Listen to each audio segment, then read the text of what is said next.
came down here with us tonight. We need to give it up for him because this guy can barely get around. What are those people going to do? What I suggest, we know that we have to do something. If we don't do something, it's going broke. I say we don't reject it. We all come up with a solution.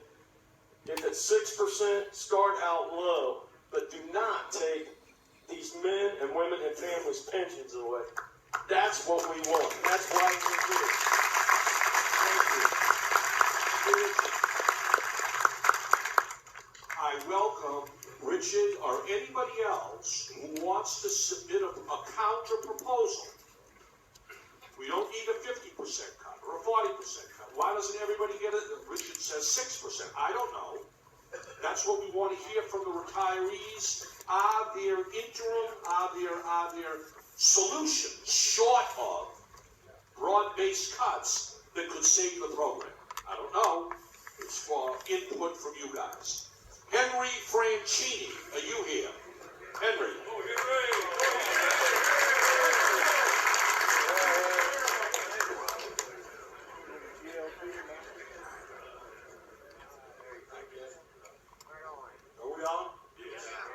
I want to say hi to the backbone of the Teamsters here, all the retirees. They kind of threw us out on the street, but we're still here, okay? You know, how many times does these guys and myself have to take a beating on their pension? This is our money. We work for it. I spent 35 years and I'm retired.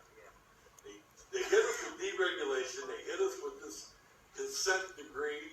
They hit us with everything. They lost the money. We didn't do anything. We kept paying into it. Now they want to turn around and take it away from us. Number one, I say no on the cuts. No cuts whatsoever. We earn that money. That's right. All the money. They mismanaged it. I'm not going to, but I'm a little bit upset. They mismanaged that money and they let nobody know out of this audience here what was going on. We knew nothing. All of a sudden, meetings started popping up around the city saying they're going to do this, do that. And I was one of them that went to the meeting and said, this ain't true, this ain't true, this ain't true. Well, evidently, they made a liar out of me. It's a damn shame that guys that look around there spent hours on the road, on the side of the road, in the blistering cold on the dock, what they call dock age, whatever you want to call them, get to the age when they really need the money. Right now, they need the money. They want to take it away from us. No way. We're not going down without a fight. Henry, how do you answer the question? You're an expert in this. How do you answer the question? Well, you know, if we don't take away the money, in 10 years the whole plan is bankrupt. What do you say? Well, let me say one thing. You know, the government bailed out ING, General Motors. That's right. This and that. Yeah. That's right. What are we, top liver or something? You know, we deserve a fair shake. Not one teacher there had anything to do about the investments. But yet they take everything away from us. It's bullshit. That's right. Great talk. Great talk. And we're going to be in Washington, D.C. this spring to prove it to them. Thank you. James Gross, are you here? Mr. Gross.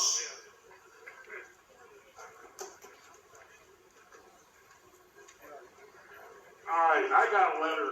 First letter I received that said if you were disabled, they weren't going to cut your pension.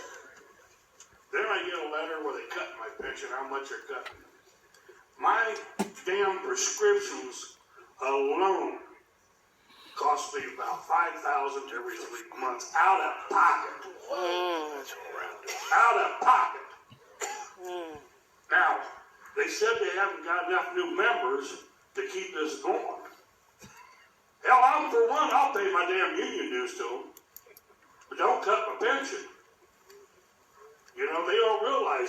I called up there and asked them, I says, your letter said you weren't going to cut my pension because I'm disabled. Oh, well, you're disabled through Social Security, not Central States. What the hell's the difference? I'm disabled. You know? I don't understand this. I went out and work no more. Went on Social Security May '09 because you had to be off 6 months. Started my pension too. Now they tell me don't mean shit. What do you want me to do? Go sell pencils on the corner? I'm not going to stand for it either, buddy. I think we all ought to get up. Go to D.C., whatever. And we have to jerk the one out of the White House by his shoestrings, we'll do it. Yeah. Now, James, let me just tell you something. The way this law was written,